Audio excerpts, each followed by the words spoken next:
The order today will be Coach Parker, Coach Woods, and then Coach Lester. We will have a transcript today. This is being broadcast live on YouTube. So again, got a question, raise your hands. We'll get you in queue. And John and Elizabeth will get the microphones to you. So with that, Coach Parker.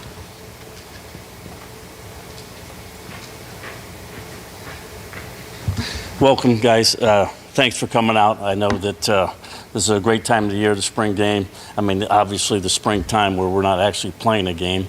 But, you know, for us, where we're at, defensively, obviously we lost a lot of guys. And I think the good thing is the group of guys that we have working right now, you know, the different spots between the linebacker crew, the defensive line and the secondary. I think we're really pleased with the growth they have. And the biggest thing right now is, you know, trying to find the younger guys and try to get them on a wave that, hey, they can be a chance to get in the game, then they got to be ready to go. So very pleased with the way people are working right now. And, you know, obviously we're not playing anything right now, but that's about it. I'll open up to questions. Phil, you've got some big shoes to fill at linebacker. How is Jaden Harrell, Carson Shire, that Rex Roth, that group, and the group behind them continue to develop? I think all three of those guys are really doing a good job. And you know, you kind of go like every year, you start going back and you say, hey, the guys that left before, you look at Jay and Nick and Fisher, them guys took off, but who led those guys? You know, you had Campbell before them, and then you start going back. Every one of these guys are good players as you're going. These guys, it's time for them guys to step up, and I think they've been really doing a good job. You look at Montgomery, he's done a good job, so and really like what Carson's doing, you know. So them guys are really working well. And obviously there's some other parts of, you know, in the back end. We lost some guys in the back end, and to replace those guys, I think, you know, with a guy like Lutmer having a chance to play a little bit more out there. Cohen's doing a good job. Obviously X is doing well. TJ's playing well in the back end, and Deshaun. So, I mean, this is the growth of how they're doing and how they keep on improving every week and every practice, I think has been really well. Chad Lystico, Des Moines Register. Pretty much know what Ethan Herkett and Aaron Graves bring to the table, but I think there's some projection maybe with Max Llewellyn, how he can be an every down guy. And then the two transfers, can you kind of talk me through each of those three guys and what your impressions have been thus far of those three? Hawthorne and Pace. Yeah. Hawthorne and Pace, I mean, I think that, you know, obviously they're coming from a good program, and they played a lot of football where they have, and I think they're really going to be able to help us out. I mean, I see those guys getting into the mix right away. I mean, I think them guys obviously give us depth, but, you know, you can see them rolling them in, you know, even on the first series or whatever it is. I think they've done a good job, and obviously Graves has been doing it so long. You know, you got Pittman's been a little bit injured a little bit and backing off, but he's doing well. Very happy with the inside guys. I think Max Llewellyn, he's really improved. He's been playing both sides, so I like his progression as he gets, you know, as you get older and mature and you start understanding the game a little bit. He's been playing very well. So I'm happy where they are right now. We're good inside, and you know, development of, you know, on the other side of Herkett, you know, he's obviously an established player, but you know, with his leadership, he hasn't practiced very much. You know, he's been out a little bit, but you know, and you get Allen if he can come back and help us out, I think it'd be good. So, you know, we're not where we want to be yet, but we're getting there. Scott Docterman, The Athletic. I wanted to ask kind of along those lines of the defensive line, losing somebody like Y.A. Black, who was you know, an underrated nose, really did some damage for you as far as taking up blockers. Do you have a player who could play like Y.A., or is this going to be kind of by committee until somebody kind of establishes themselves in that regard? Well, obviously, you know, when you lose good players, you want the other players to come on. And what we did help reinforce ourselves with the portal, so that has helped us a little bit in that depth area. I think it's going to take, you know, all four guys to help us out a little bit and playing a little bit, maybe a little bit more of everybody. You know, he played a lot more than, you know, some guys at some point take more snaps. But I think with the rotation nowadays, you still got to have that rotation up front, I think, is very important. I think the depth that we did in the portal and bringing guys in like that's going to help us. Hey, Phil. Elliot Clough, Hawkeye Beacon. I wanted to ask about defensive back. I know you mentioned Cohen, Zach, and those guys, and of course TJ and Deshaun. Some of those younger guys that have now been around for more than a year, Jalen Watson, Rashad Godfrey. I guess what have you seen from them at that cornerback spot? Yeah, I've seen some growth. I mean, obviously they're, the first year here last year, and Jalen got a little bit more playing time than Godfrey. You start working at it. There's another guy that we flipped over a year ago was Moda. He came in. I think he's really jumped up the last couple practices, so I was impressed with him. So there's going to be some guys competing, with it. If we can get 5 or 6 guys getting ready, obviously, do we have enough guys in the back end? We're probably going to have to be, open to bring other guys in to help us out in the back end to have a full team. John Seppi, Cedar Rapids Gazette, kind of along those lines with the secondary. It seemed like there were maybe a few more big plays given up last year than what would be kind of characteristic for you guys. Kind of what do you attribute that to, and what's the key to kind of correcting that this year? Well, I think, sometimes you have to go look at it and evaluate it. Obviously, we gave up way more than we usually have, but, our standard's a little bit higher than everybody else's about giving those up. So when you give them up, why? And I think it's sometimes, where we're trying to press too much and try to say, hey, do we have to make that play? I think, let the plays come to you. I think it's a lot easier than saying, hey, I got to go out and make a play. And sometimes it's like that. You give up some plays that you shouldn't, but, overall, you give up, you're 11th in the country in scoring defense, something like that. I mean, it's still good, but it's not as good as we like it. So, we got to work on that, and we're obviously going over here the last, 13 practices. We probably give up a little bit more than I'd like, but I think it's been very competitive in the spring. So, they're doing a real good job against us, and, they're trying to get our eyes all over the place, and you slip and miss a guy, and all of a sudden it opens up for an explosive play. So you're constantly, this is our philosophy is don't give up the explosive plays, and hopefully, 2 or less, and hold them to 13 points. Hopefully you have a chance to win a game. Owen Sebring with KGAN. I want to ask a question that's a couple months old, but I want to have you bring me back to Super Bowl Sunday and where you were when you see Cooper DeJean, one of your former guys, returning interception for a touchdown in the Super Bowl. What's your reaction like in that moment? Well, it's kind of interesting. I don't really like watching the Super Bowl unless you have somebody in it, and obviously Cooper was in there, and the play kind of reminded me a little bit of, I think it was either Rutgers or Maryland, one of those plays over there, very similar play that he picked off and ran for a touchdown in one of the other games that he played in as a corner. And you could just see the way he moved around. He read the quarterback a little bit. And as soon as he caught the ball and he cut across, it just reminded us, he's probably going to score, just like any kind of punt return that he might have had in Minnesota. Same type of deal, the guy has a great talent, has great vision. Just a really good football player, and I was happy for him, for how humble he is, and, for him not even thinking he could even play here at some time when he first was coming out, and, probably coming out of high school, can he really play here? And to see him grow as a person and see him how he excelled, and, he wasn't starting at the beginning of the year, and all of a sudden now he becomes the head of it, and I'm really proud of the way he handled himself in that situation. I'm sure Philly is too, Mitch Fick, KGN, you brought up Alex Moda, who's a few weeks into moving over to the other side of the ball. If you watched him at Marion, anybody in this room knew you could plug him in a spot and he was going to perform. Just if you could talk about the process of him flipping over to the other side of the ball, and I know he's battled some injuries the last couple of years too. Yeah, he when he came over, obviously he had a wrist problem, and he's trying to practice with a club on his hand and stuff, so it was a little hard for him. But in the last 2 or 3 weeks, I see the progress of what he's done. He's made some really good plays. He's starting to get comfortable with what he has to do. It's a little bit different on offense. They give you a play, you got to do it, you got to adjust. But it's different. You know where you're going instead of reacting. And I think he's done a really good job, and he's improving. And it's going to take over the summer and camp to say, hey, this kid has a chance to go out there and compete. Hey, Phil. Elliot Clough, Hawkeye Beacon. I wanted to ask about Xavier Wampa moving from strong to free safety, and why you think that's a better fit for him.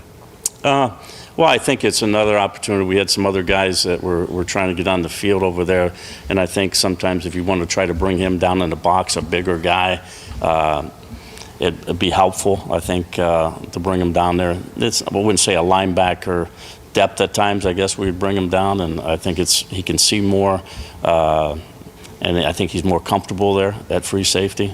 And with Lutmer and Cohen being on the other side, I think it was just a better fit. And I think he's happy there, and I've seen a real big improvement with him the last 3 weeks.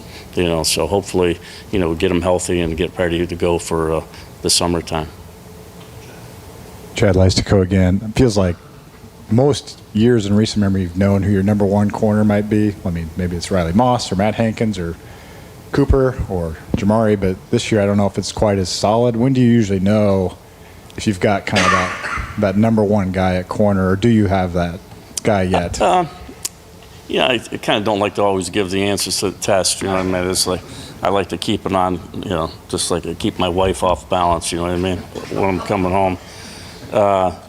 But, I think there's some guys that made some good improvement. I'll go back to T.J. Hall. I mean, the progression that he's made from, the first time that he's in there starting until he played a lot last year off and on all of a sudden until where he is right now, I think he's probably made the biggest jump of talking about being exact on every play. He's not perfect. Nobody's perfect and everything, but I've seen the biggest growth is from him is where, you're starting to count on like, hey, I expect him. And the leadership was even better. And I could say that about all the guys right now, all the, the 5 top guys over there that's out there playing right now, holding the other guys, the younger guys, and demanding on what the expectations is on the field. And so I'd say right now probably TJ, but Deshaun Lee's done some really good things, so this seeing the growth, but he'd probably be the top one right now.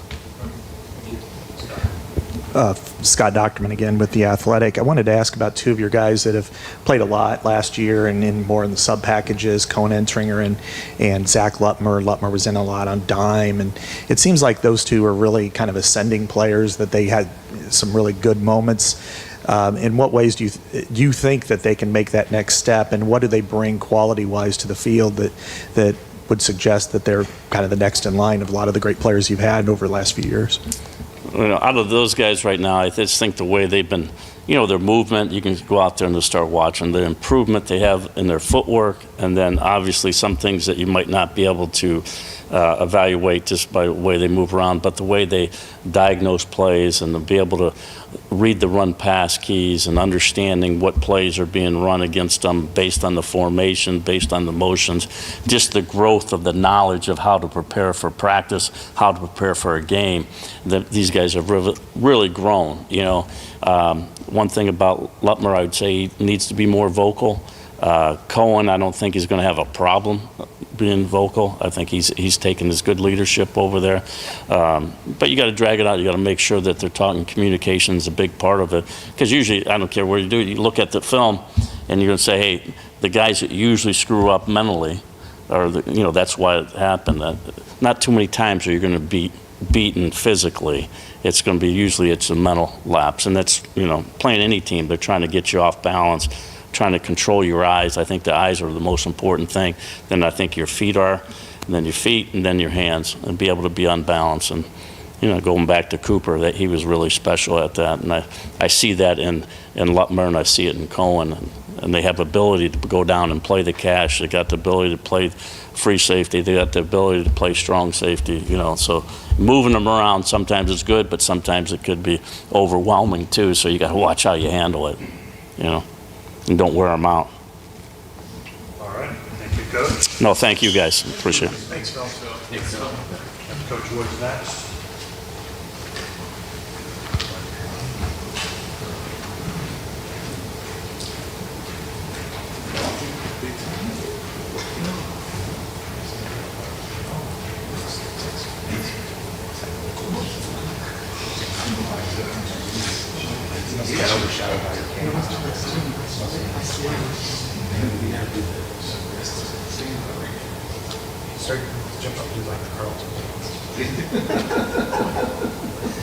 I bet you got tracked right because nobody's really raising their hand like last time.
Today, the over-under was 8.5. It's dropped to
Our Phil was very brief, in and out.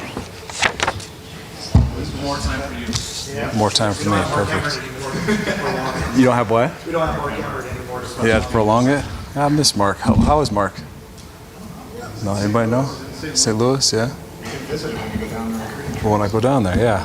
Thank you.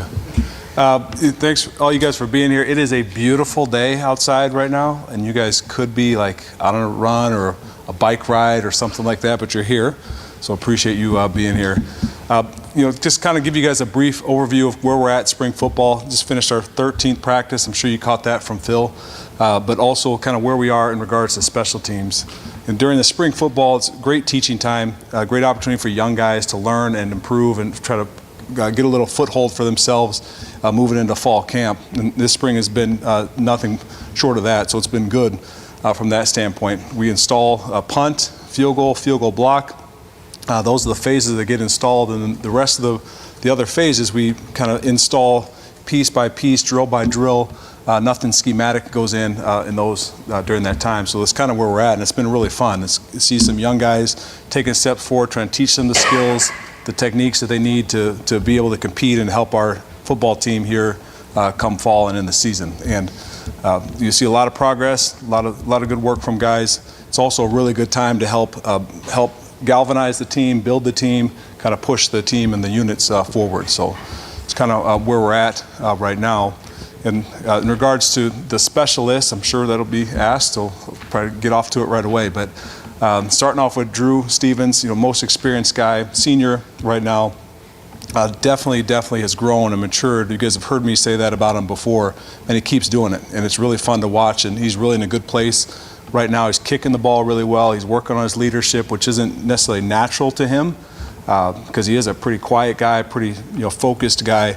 But it's really been fun watching him grow in that role, and he's doing a really good job with it, kicking the ball incredibly well right now, as good as I think I've seen here. So that's fun to watch. And behind him right now, young guy, Caden Bohr from Bettendorf, for those of you guys from the Quad Cities. He's doing a really good job, man. Kid really should be in science class right now in high school, but he chooses to be here, so he's getting a little bit of a jump. He's doing really, really well. Bright future, been a good addition to the room.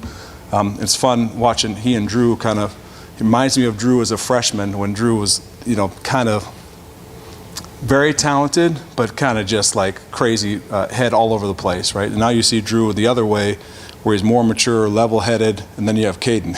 So it's fun, I think, for Drew. You guys can ask him this if he sees it this way, but to see, like, man, that was him when he was a freshman.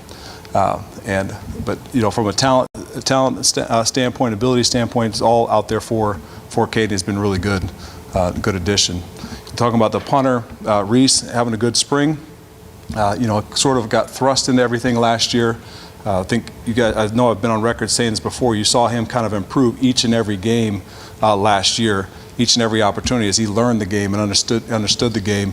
He's sort of at a point right now where he's at that point, but now we're trying to adjust and trying to tweak, and how much better can we be, how much more consistent can we be punting the football. He's improved dramatically as a holder. He's done a really good job in that role. And I'm excited for him, and the sky's the limit, I think, for him as well. I think we saw some of that last year as well. Okay, and then with him working at punter is also Ty Nissen. Ty's a senior, been steady for us, been kind of quiet. He served as the holder last year, did a really, really good job with that role. Continues to do well with that.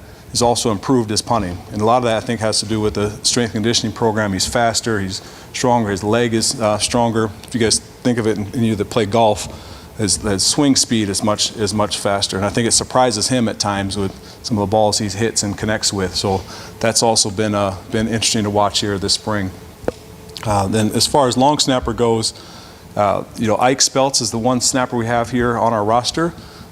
He's going into his redshirt freshman right now, going into his third year. Done a really good job. In the spring, he's doing the work of 2 snappers right now. He's servicing everybody. So he's snapping a ton. We're sort of trying to fast track him developmentally wise that way, and he's done a good job with that role. And all Ike lacks right now is game experience. It's what he just doesn't have, but the only way to get that is to get him in the game. So that's what he's working towards right now. We'll add another piece here going into fall camp. I'm unable to speak about that at this moment, but that's kind of where everything is from a special team standpoint, specialist standpoint. So all that winded stuff. Anybody have any questions? I have our John Steppe Gazette with Reese Dakin. We were talking to him a week or two ago, and he talked about adding a bunch of weight. How do you see that kind of helping him this year, and have you been able to see the difference yet? Yeah, I think it's physics, right? If you think about it, heavier, right, more mass and strength into the ball. I know it worked with Drew Stevens when he was young as well. I think definitely seen improvement from Reese. He's also trying to be a little bit more consistent with that. I think anytime you add mass, it needs to be good weight, and I know Ray and his staff are doing a good job with that. Hey, LeVar, Elliot Clough, Hawkeye Beacon. All right. You didn't mention kickoff at all, right? Is that not something that you guys are doing right now? Yeah, so we don't actually the kickers don't actually work on kickoff in spring. A lot of that is to do with we're trying to save the legs for training camp and in the fall camp. Schematically, we don't install the kickoff coverage scheme right now in spring, but we do work on the fundamentals of how to cover kicks and in competitive drills in that regard. So that went in on last Saturday. We continued that yesterday. We'll do it again tomorrow. Okay. Looking at, I guess, return, I know Max White entered the portal, but you've got Caden. Are you guys kind of like looking at what you got and taking notes going into the fall regarding who could be that other kick returner alongside Caden? Yeah, for sure. So I probably misspoke there. We do work on returns, punt returns and kick returns. The returners pre-practice every day. We have different drills, competitive drills we put them in. We just don't install the schematics of it during spring football. But it's kind of funny. I was talking with our special teams analyst, Brock Sherman, who does a phenomenal job, by the way. He and I were talking earlier. It's like, knock on wood, but have you ever gone into, been in spring practice where you felt better about the returners? I think we got a good pool of returners. Obviously, everyone knows Caden Weegan and what he did last year, and super pumped for him and excited for him. There's some good young guys coming up as well. Talk about KJ Parker, Terrell Washington. You're looking at Sam Phillips, who's done it in games in college. You're talking about Zach Lutmer. Go down the list of the running backs, McNeil with Kamari Moulton, talking about kick return. So there's definitely a good group, and so we're fun. It's been fun working with those guys. We really haven't, installed the scheme of kick return yet. Blake Hornstein, Hawkeye headquarters. LeVar, good to see you. Good to see you, Blake. Going back to Drew Stevens, going into last offseason, had maybe a bitter taste in his mouth, a chip on his shoulder, and now he's coming off of success and having a huge moment in the regular season finale. How have you seen him take that tiger inside of him and channel it in a positive direction? Because he said handling success can be more difficult than handling failure. And then for you as his coach, what was it like to see him have that moment against Nebraska, to have that redemption and to make the kick that he did? Yeah, those are great questions you brought up, and I think you nailed it with Drew, because there was a tiger inside there. Saw that when he was a freshman. He was a little bit ornery. Just there's something about him, a little bit quirky. There's something about him that was inside of him, and he had great success as a freshman. Right, made 90% of his kicks, and if you look and you pay attention, you look who makes 90% of their kicks. Those guys play on Sundays in Pro Bowls, right? So it's hard to do what he did as a freshman, and I think kind of coming in second year. I think some of the maturity stuff that he maybe wasn't quite ready for that success and how to handle that. And I didn't do a great job as coach. He and I have had those conversations. But I think what you saw, he got humbled real fast in his second year. And I think what you saw coming out of year 2 into year 3 was a more consistent guy, a more dedicated guy, a more focused guy. Talent's always been there. And then how do you harness it? How do you get him to see the things that you see the way that you see them? That's every coach's job, right? I'm sure Phil will tell you the same thing about as a DB. Tim will tell you the same thing as a quarterback, that you're trying to get the guy to see it the way you see it, see the game the way you see it. And I think Drew's done that. And all we've seen is this, and I haven't seen a ton of, I think when you look at young Drew Stevens, there's a lot on social media, a lot of stuff going on out there, rather than right now he's real focused and real deliberate with what he's doing. He's meticulous with his work. Man, he's a grown-up, and it's fun to watch. Hey, LeVar, Tom Kakert, Hawkeye How you doing, Report. Tom? Great to see you. Doing well. Great to see you too. You had a really, solid long snapper with Luke. How have you seen Ike kind of develop, and do you see that same level of consistency so far from him? Yeah, I think if Luke heard you say the word solid, he might try to strangle you, because that's a word in our room that we don't like, because solid means average. Okay, so, but you don't know that.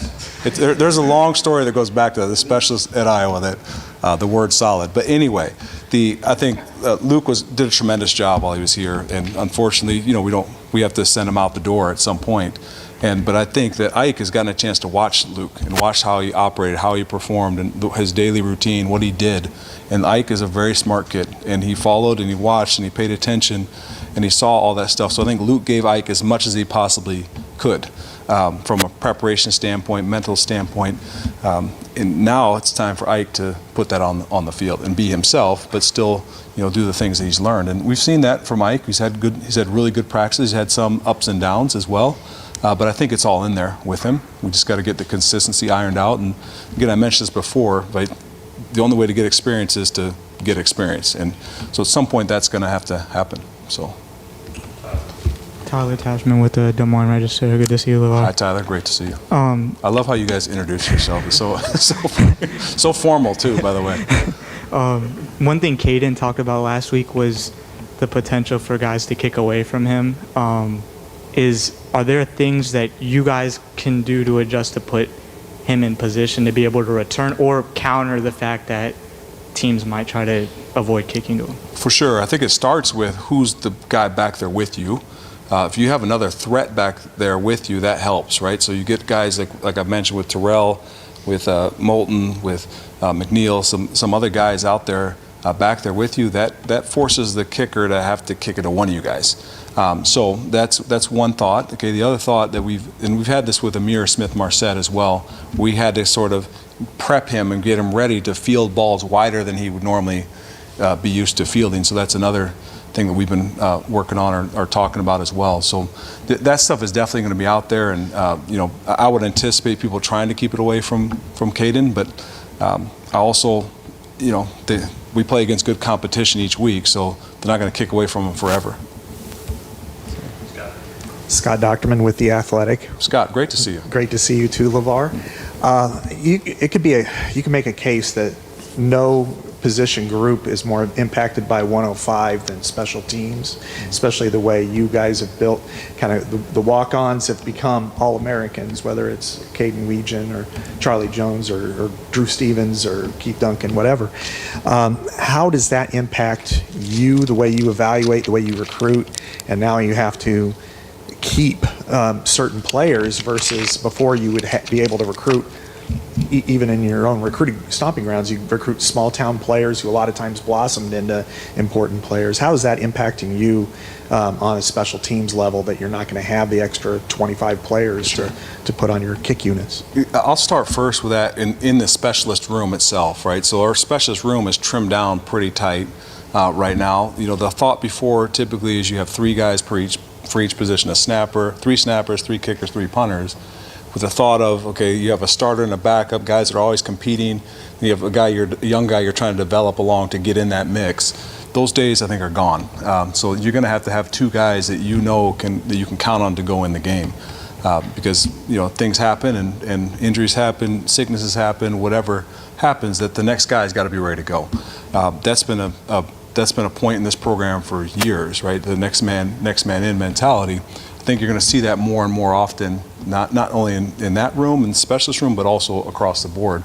You're starting to see it in regards to special teams. It's going to be hard to keep guys on your roster just for special teams, or guys that, hey, maybe they can't cut it. We've had some guys that are coming to mind right now that maybe they weren't great at a position player, receiver, or DB, but they were phenomenal special teams players. Those guys, I think, are going to go a little bit further and farther between. But I think everyone just needs to be ready. That's why we coach everyone the same way. So we're trying to get everyone ready to play, because you never know when you're going to get called on. David Eichholt, 24/7 Sports. David, great to see you. It's great to see you, LeVar. Appreciate the time.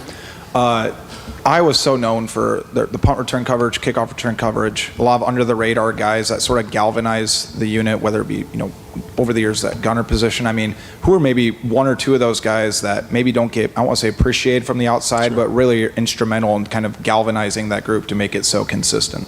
You're talking about like current or guys that we project? Like, yeah. So I would say right now, if you're talking about the gunner position, right off the bat, you've got Cohen Entringer. You've got Zach Lutmer, guys that have done it in games. You've got TJ Hall, who's done it in games. Jalen Watson, who's done it in games. Those are guys that come out right away. Deshaun Lee. But those guys have done it. We've seen it. I think a couple other guys that may garner some attention or surprise this year. Alex Moda has done a really good job. Brevin Dahl has potential for that. As far as gunners go, we've also seen Alex Eichmann. Got a chance to see him a little bit on kickoff coverage last year. Maybe he doesn't show up in the stat sheet all the time, but man, he is incredibly disruptive. You go back and look at some of, which I did yesterday. Go back and look at some returns against our kickoff coverage unit. That man, Eichmann may not have made the tackle, but he was so disruptive, like in the backfield, making the returner go the opposite direction that other people make the tackle. So I think those are sort of the guys you're looking at right now. The other guys that fit in that mix, I mean, you mentioned gunners. I'm talking about other coverage players. Nolan DeLong has done a really good job. I think quietly last year, we saw it in the bowl game with Chubbs, Landon Van Kickricks. Like, man, he knocked the crap out of this dude on the opening kickoff, Missouri, and he didn't say a word about it. Like, if you ever talk to Landon, like, he doesn't say anything. Right, and so I thought, man, he must have got penalized. Something happened, But man, that was fun to watch. But we see that often here. We just don't always see it in Kinnick. Carson, I know, he made a ton of tackles for us. He's probably statistically shows up in the stat sheet more with he and Rex and also Montgomery. But it's a great group, man. It's a fun group to be around. These guys work their butts off every day. They're super competitive. They get in there, they compete, and just trying to continue to build and see if we can make it better. Chad Lice, Dakota Des Moines Register. I don't know how much you follow the NFL, but it's becoming more regular that guys just line up from 60 and kick field goals, and they just, like Brandon Aubrey, for example. Mm-hmm. Drew Stevens seems like he's got that potential to extend the range, what you can do in a game. I know weather's a factor, but like how far do you think he can push his range this year in terms of where you just send him out there just on a normal kick, not end of half or just like like a normal kick or end of half? No, like any time of the game. Yeah. Because I would say those are different scenarios. No, I know. Any time of the game. Any time of the game. I think Drew, I think I've seen him do, and I know what coach has seen him do. You're talking about 58 and in, like pretty regular. I've also seen him 68, 65, somewhere in that. Like that's more of an end to half scenario. But definitely strong-legged. It's never leg strength. It's more the consistency of the line and how the ball is going to travel. That's an issue, or not an issue, but is a factor for him. But Drew definitely has the leg strength and leg ability. And again, you mentioned NFL kickers. I mean, that's sort of the norm right now. I think Drew's right in that mix. Ethan Peter, Quad City Times. Ethan.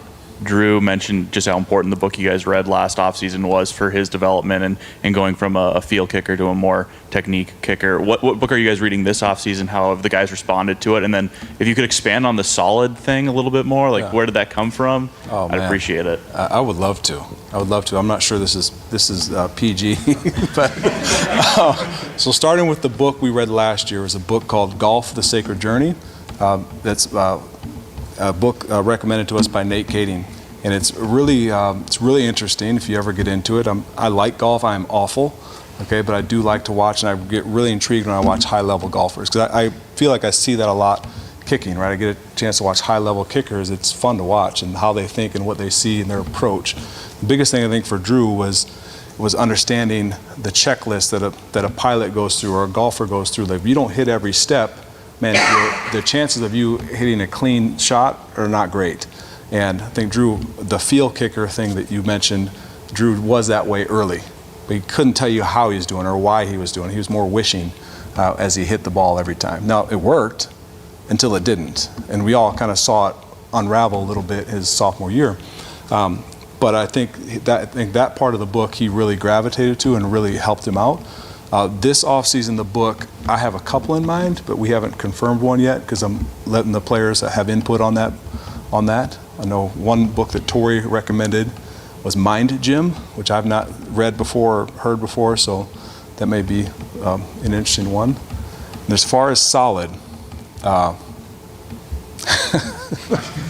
this is going to, okay. So, happened in a meeting. We were watching practice, we're evaluating the film, we're watching, had a player, asked him how he felt about that ball, that punt he hit. There it is. Okay, so I gave you the punt piece. And he's like, it was solid. And then I was like, solid? Like, that's like average. So we grade everything, right? So A, B, C, D, F. Okay, so I asked the guys, how did you feel about that? How did you feel about that ball? Grade that ball. So I know what you think an A+ is and what I know an F is. And he's like, yeah, it was pretty solid. It was, solid. And then it was not solid, okay? It was solid if you want to talk about high school punting and like, hey, I did this at this camp and that coach liked me and he followed me on Twitter and like stuff that I think is very average. And so it turned into solid. It became a very bad word. I think I slammed my desk and like, I'm not trying to be solid. I'm not trying to be average. But they got the message, and now it's become a running joke in the specialist world. So, yeah. But I will tell you that player did this after that. So, they have it. Yeah. That's the PG dumbed down version as best I can. Ask Keith Duncan or Shudak or any of those guys sometimes about it. It's solid. If you ever say, "Oh, that was solid," they'll get bristled up when they say that was solid. Got two more for you, Coach. Mitch Vick, KGAN. You just named like 10 guys on the coverage team, gunners and all that. But between Jaden and Jackson and Carson, I mean that's like 95 games of primarily special teams experience that now, rightfully so, get their shot at ones in the linebacking core. Yeah. Jaden Montgomery is still out there. You also lose Nestor to the portal. Eichmann's been out there. Just have you seen anybody start rising up in filling 90-plus games of special teams experience in coverage? Because those are really important reps. I do, and I think you see a couple of young linebackers. You look at Cam Buffington, who was a freshman last year, got no playing time, maybe one kickoff I threw him on. And Preston Reese, again, two guys that are really showing up on defense and show up in my drills in the competition, so you get a chance to see that. Same thing with Derek Weiskopf. So those are guys that show up. Also the early enrollees with Carson Cooney and Blake Goucher. I mean, those are just to name some linebackers. Other guys you see, DJ Vanami is a tight end, does really well in those. Again, we put these kids in these positions, these drills, and these things that, to them that may not seem like much, but you can take that little snapshot and then you show it to them in special teams or show it to them on offense and defense, how it relates and how it helps them become a better football player. Then all of a sudden it clicks. I think we're seeing some of that because a lot of times when it's early and they're young, they don't always. It's hard, right? And they get in these awkward positions and it looks terrible to them and they can't figure it out. Then all of a sudden, the older they get, the more they understand the drill, the more they understand how it fits into football, they get better. And so that's what we're seeing right now. Those are just a handful of guys I can think of right off the top. Not Charles, I'm really dating myself, but Rashad Godfrey, he's another guy that keeps standing out to me in those drills. Owen Sebring, KGN. Great to see you, Coach. Oh, great to see you. First off, I'll keep mine a little bit short. Are we going to see you at Drake Stadium over the next couple days? Tomorrow, for sure. The rest, not sure because of commitments here. But yeah, tomorrow. Gotcha. And we've got a guy. I heard the weather's going to be great. Is that What's true? that? The weather's supposed to be nice, except tomorrow may thunderstorm. But it's Drake, right? So Drake's tough. If you get anything above 60, we're happy. A win. Yeah. We've got a guy in Luke Elkin who has a chance maybe to compete now at the next level. I was just going to ask if you've had NFL teams reach out about him because there's obviously very limited spots in the NFL for a long snapper. But do you think that he's got a pretty good chance of being picked up by a team here this offseason? I do. I think Luke is as good as he wants to be, and he's going to be a really good pro. He's really good here, and he is a very diligent worker. I would never bet against Luke Elkin, particularly playing at the next level. The difference right now between college and pro is in the pros it may take you a little bit longer to get in, right? Because the practice squad rosters have extended. The rosters in general have expanded a little bit there. So sometimes I think they try to stuff guys or hide guys a little bit more. So that's the life of a specialist in the NFL. Unless you're drafted, I mean, you have to be willing to ride a year or two or sometimes 3. Just ask Casey Kreider. And 10 years later, he's doing what he's doing. He's doing it very well. So sometimes it takes that at that position in particular because of the roster limits. But I could definitely see Luke playing on Sundays. I've had plenty of people reach out, plenty of people come here to work him out. So yeah, Luke snaps a really good ball, man. The only thing he has not done yet is protect, right? And the only way we don't ask our guy to snap and protect. As far as punt goes, right? So that's the one thing he hasn't done, but it goes back to the beginning when I talked about Ike and experience. And the only way for Luke to get that experience is to get the experience, right? So at some point he's gonna have to do that, and then some coach in the NFL is gonna trust him, and some coach in the NFL is gonna look like a really smart coach. They're gonna be a really good kid and a good snapper. Thanks, Coach. You got it. Thank you, guys. Thanks, guys. Appreciate it. Charles Godfrey. Yeah, Charles Godfrey. Charles Godfrey.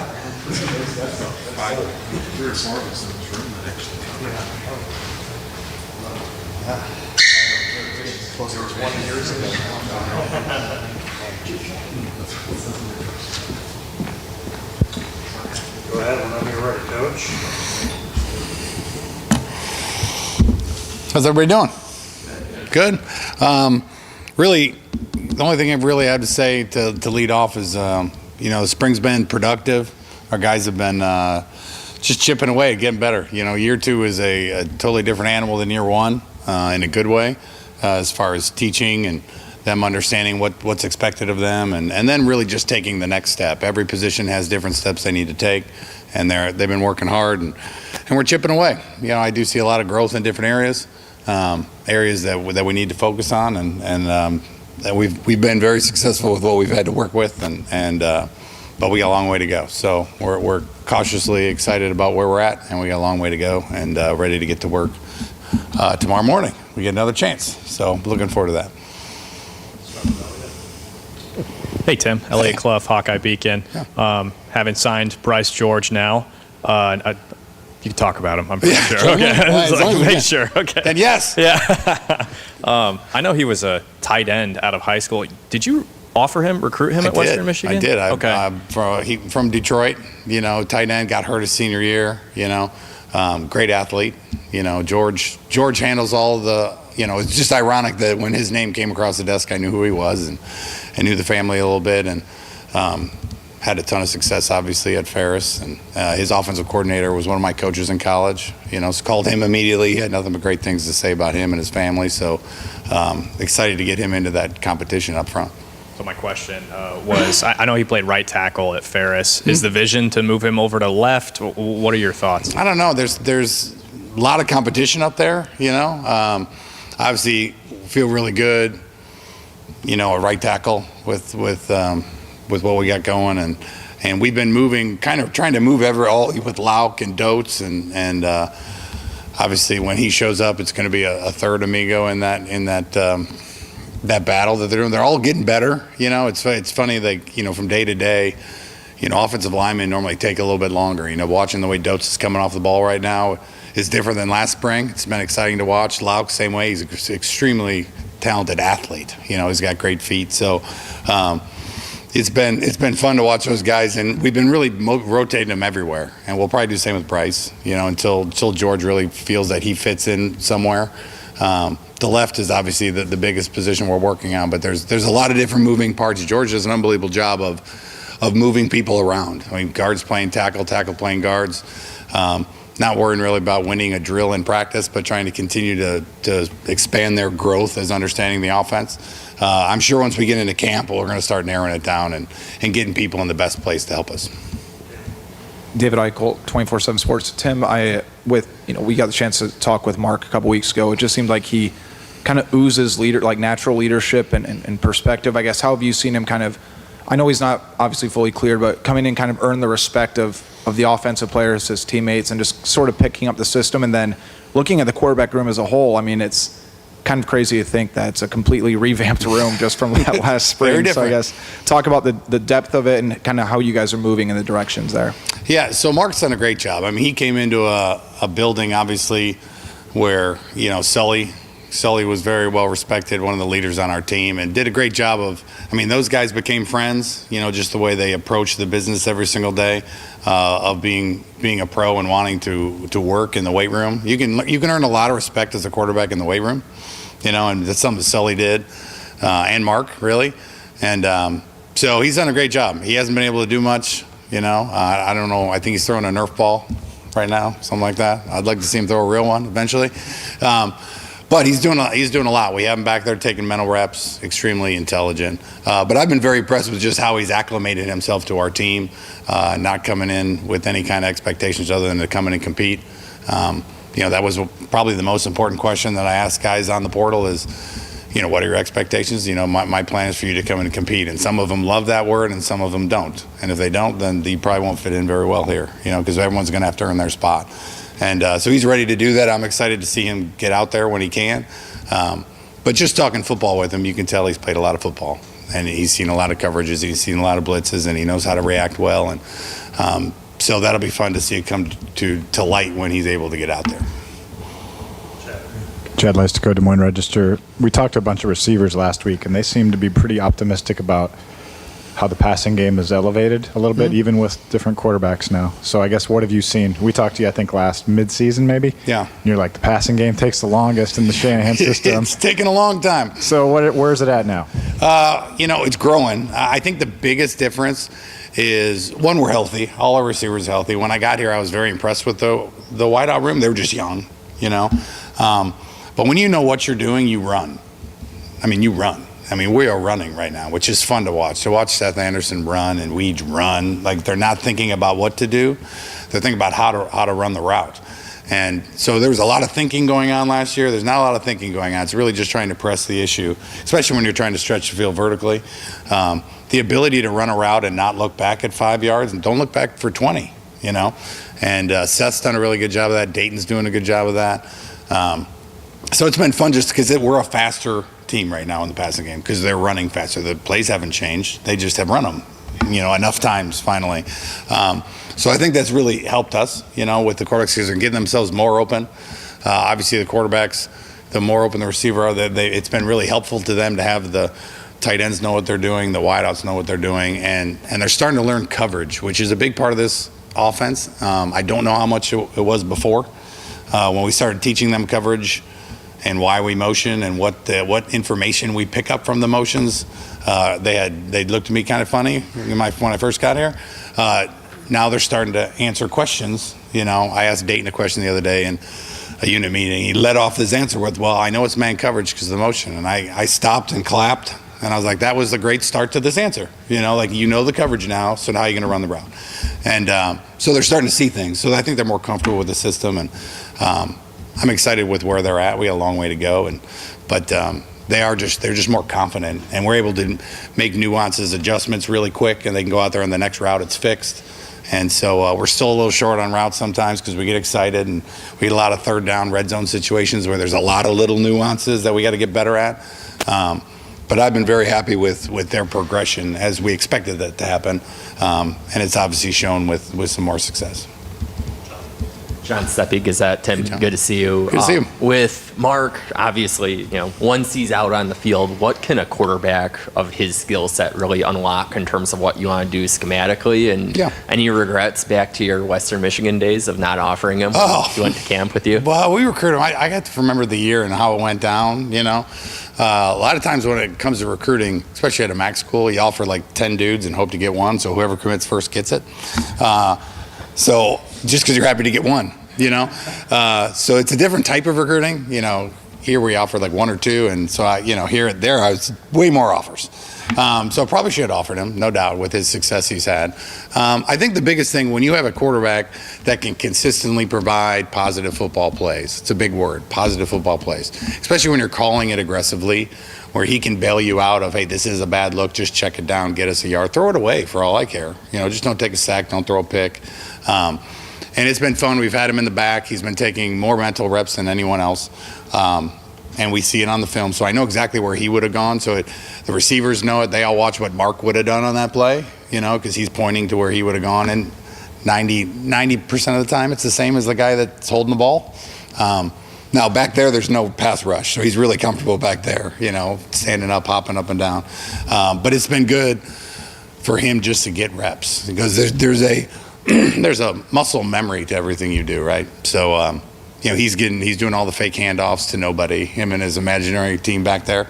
But he's having a blast doing it. And when he actually gets out there and he has to bring all the motions and do all the movements, we're just trying to shorten the curve, really, so when he gets out there, we can start seeing a more comfortable version of a guy who's played, I don't even know how many games he's played, a lot. I know how much he's thrown for, which that has to be a lot of games. So he's very comfortable, and my job is to get him more comfortable so we can get him ready to compete in the fall. Scott Docterman with The Athletic. Hey, Scott. You were decided not to go on the road this year recruiting. Yeah. What was kind of your reasoning? What was Kirk's reasoning for that? And then how did that impact you this spring and what you were able to do to the offense and take it another step forward? It was huge, to be honest with you. I mean, it was everything in the offseason is optional, but me being in my office when you had, Jimmy graduated high school early and came in, Hank was new, obviously Mark was new. And so I was in my office every morning, and I think one of them lifted at 6 and would roll in about 8:30, and we really didn't have anything to talk about other than what questions do you have, and we would just talk football, And for those three guys that literally just came here, even young Jimmy, I mean, he's swimming a little bit as he should be, but they're way further ahead because of the amount of hours we were able to spend, and they were all in different lifting groups. So like one was like 8 to 9:30 or whenever he left, and then Hank would roll in and he'd be there for a couple hours, and then Mark would roll in and he'd be there. It'd be 1 o'clock before I knew it. And then the next day we do it again and again, and all the way through Friday. And it happened for almost 2 months. So it was huge for us. I had a chance to sit and watch film with the offensive unit if they wanted to watch, and we got to kind of watch some cut-ups as a whole. It's always great when the O-line, hears what I'm telling the quarterback, and the wideouts hear what I'm telling the O-line. I love asking offensive line, what's the coverage here, and Lojo's right 99% of the time, which I think impresses everybody in the room. But just having them all in a room a couple times a week was big. And not they couldn't always make it because it's optional, but it really was kind of galvanizing for what we were trying to do last year. We watched every game we lost and the things we didn't do well and talked through what we need to change to move forward. And so it was definitely a calculated situation. I think if you're really trying to develop quarterbacks, it's really hard to not be around them and do that. You know, it's also hard to recruit them when you're not on the road. So, I mean, it's a give and take, you know, but I think it was obviously a great decision. We've had, I think, more success in the spring for sure with those guys than we would have if I came back off the road and we had a couple weeks and then we went rolling in the spring ball, because we got to answer all their questions and watch a ton of film, and so it was I think it was a good decision, but it was the first time I've ever done it. First time I think anyone. There's a lot of teams doing it now, and I think it's going to continue to happen more and more after the benefits we've seen from it. Tyler Tashman with the Des Moines Register. Good to see you, Tim. How are you? Good. How about you? Good. Jimmy, Jackson, and Hank, all of them, 3 of them have been there since at least the preparations for the bowl game. Bowl game, yeah. Yeah. How have you just, from starting then to now, how have you seen kind of each of them grow? Night and day, really. I mean, Hank obviously already played in the SEC, so he had experience. He just needed to learn what we were doing. Jackson was on the scout team till the last 4 weeks of the season, 3 weeks of the season. So he needed a lot more reps of running what we're running. And then Jimmy should be going to senior prom right now, you know, and he's here with us. So he's had like really good weeks, and then he'll have a day where he gets lost and can't get himself out of, you know, just forgetting to motion a guy, having the running back on the wrong side, not moving him. And but he is way ahead of where he would have been. You know, that 6 days and going to the bowl game and being a part of it and being a part of the team, being here for 6 months before the rest of his class comes, is really giving him a chance to compete, because it's going to be obviously competition. Hank's doing a great job right now. He's been the most efficient out there. Jackson's getting better. He has hot and cold days. We need to have, you know, less cold, more hot. And then Jimmy, you just got to wait. You know what I mean? You just got to wait it out. He's throwing the ball harder. He's more confident. He knows when he's wrong before I have to tell him. It's starting to happen, not every time.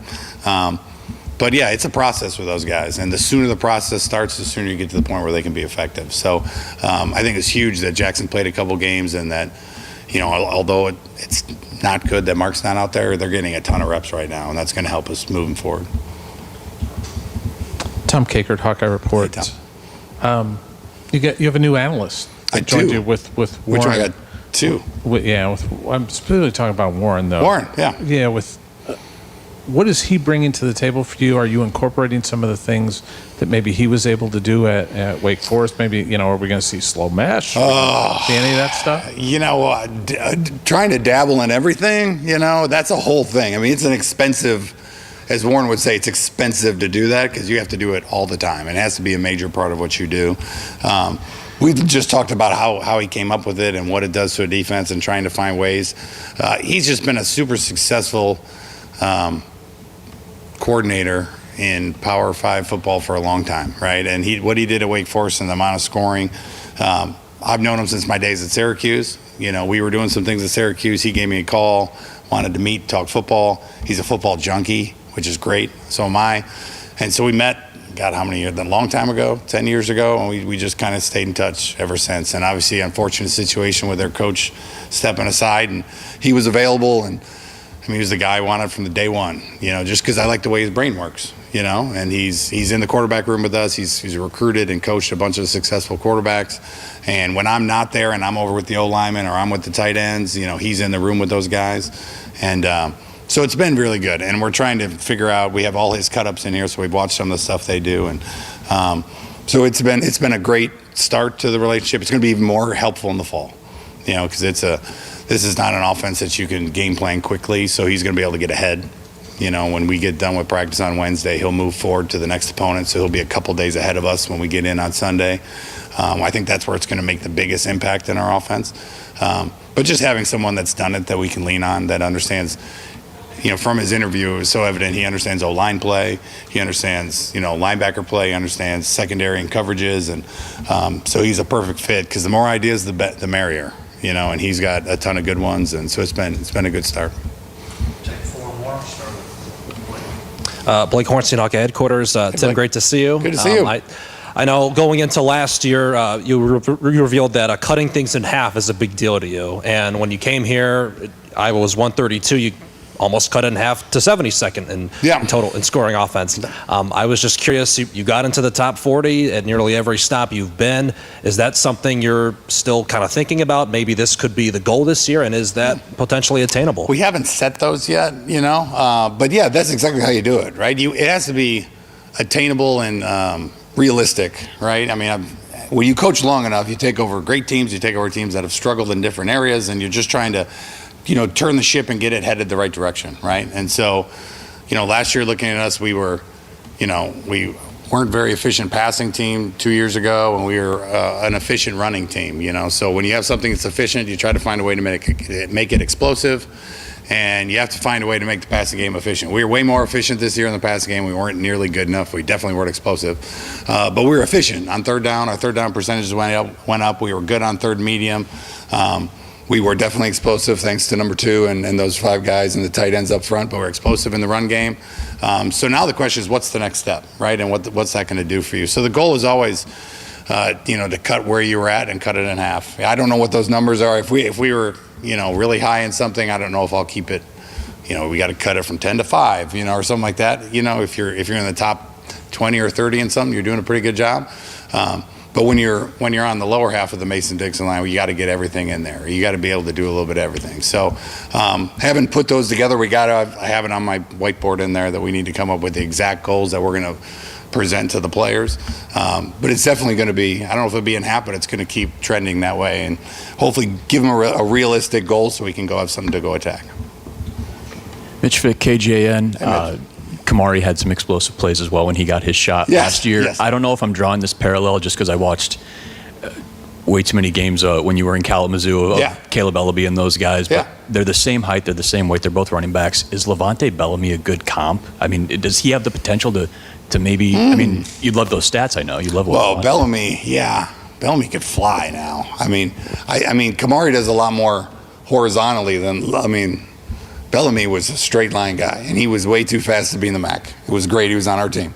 I think he was Player of the Year in the league. I mean, he was a stud. But yeah, the thing that he has that's like Levante is that they can do multiple things in the pass game. They're good. The whole running back room right now it's a fun room to coach. Omar's taken over a extremely healthy room. Liddell did an unbelievable job with recruiting in that room.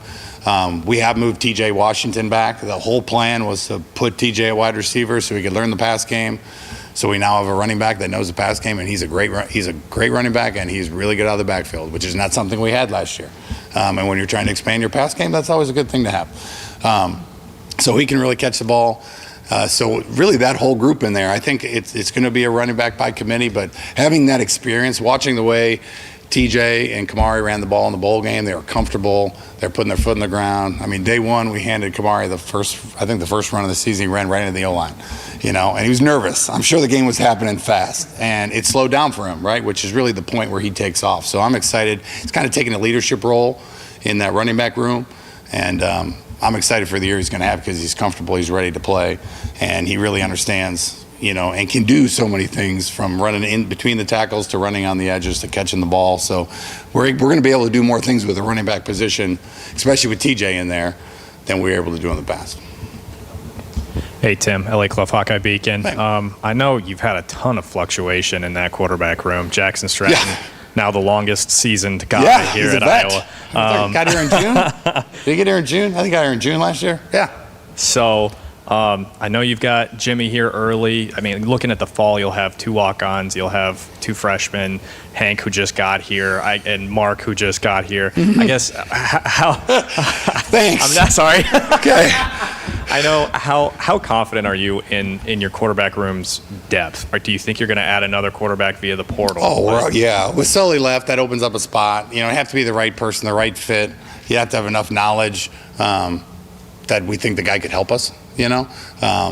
It's not my number one thing because we're in the middle of spring ball, so I'm really just focused on those guys. I do like our depth. I mean, obviously Jackson's played before. The young kids got a long way to go. We're gonna see kind of how they develop. But Hank's really taken to it. He's done a really good job. I'm excited to see Mark. it is ironic that none of them, other than Jackson, have ever played before, here, wearing the Tiger Hawk on their helmets. So, it's a challenge. I think the people around them help a lot. It's also rare to have a guy that's thrown for 10,000 yards in your room, so that's helpful. So there's some good with it. There's some good with it, but it's a great room. Even Sully, we love Sully, and it's a tight room, and I'm excited for him and his future. But it's a good group that kind of support each other because they're all kind of learning this thing together from the start. And it's way easier to learn when the people around you know what they're doing. When you turn the corner and there's 3 guys open as opposed to everyone ran the wrong route, and because they blame the quarterback no matter what, right? If you take the ball and matriculate it down the field, you did a good job. If you don't, you stink. It's the way it works. And so with the guys around them playing well, it's really allowed those guys, I think, to have a little bit more confidence. And coach has done a great job of putting us in tough situations. And we're getting a lot of work done. We got a long way to go, but I'm happy where the room's at right now. And if something comes along that we can add somebody else in there to add depth, we would do it in a heartbeat. Yeah, one of your analysts, Billy, you worked with him at Western Michigan. He was in the NFL for a while. Yep. Taught tight end and O-line, wide zone. A lot of what he did. And Omar has experience in the Shanahan offense too. How have they helped you kind of formulate your scheme going forward, or tweaking things on the field to help it really perfect what you want to do? It has been fantastic to have some other people that can speak the language, right? We have a bunch of coaches that are returning that are doing a phenomenal job, and they're in year 2 and they understand it way more and have ideas. But then you bring in 2 guys that have been doing this for years, They have to learn some of the nuances that we had to change to get it to fit a college field, and some of the timing. The speed of the receivers is a little different. So we've made some adjustments, but they've picked it up.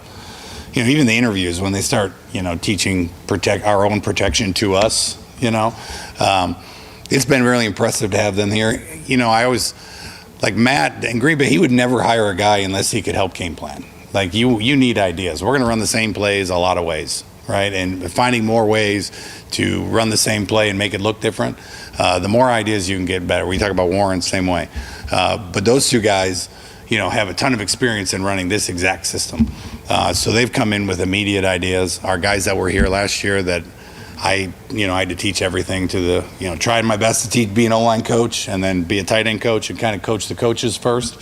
They're in year 2, and Billy obviously was a GA for me, and then was with the Jets with Mike LaFleur, and so he knows it forwards and backwards, and he's with the tight ends in that room when he sits in a room, but really he's here to help game plan and understand the system. So we've watched a lot of Jets film, we've watched a lot of Bears and Packers, and just try to find ways that can continually evolve our offense, right? So that we can run the same play, and Phil thinks it's different plays every single time we run one, right? That's the goal.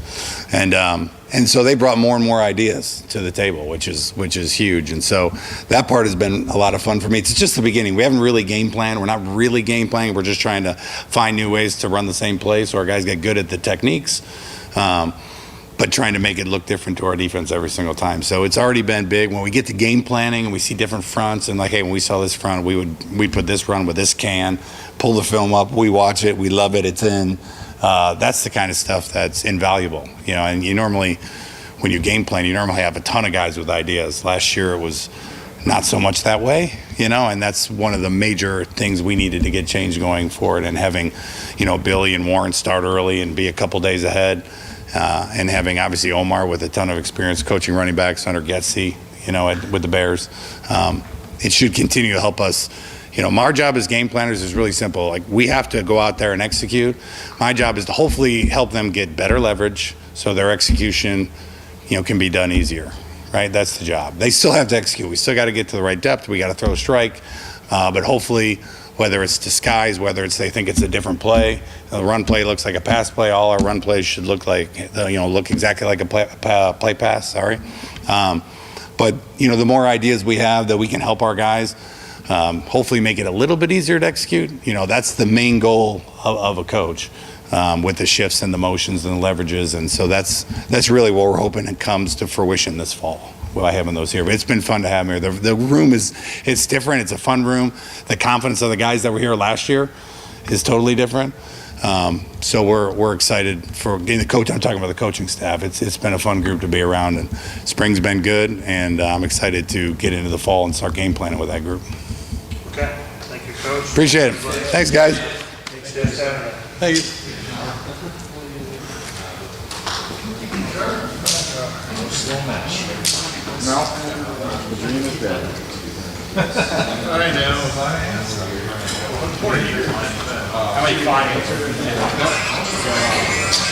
Even better.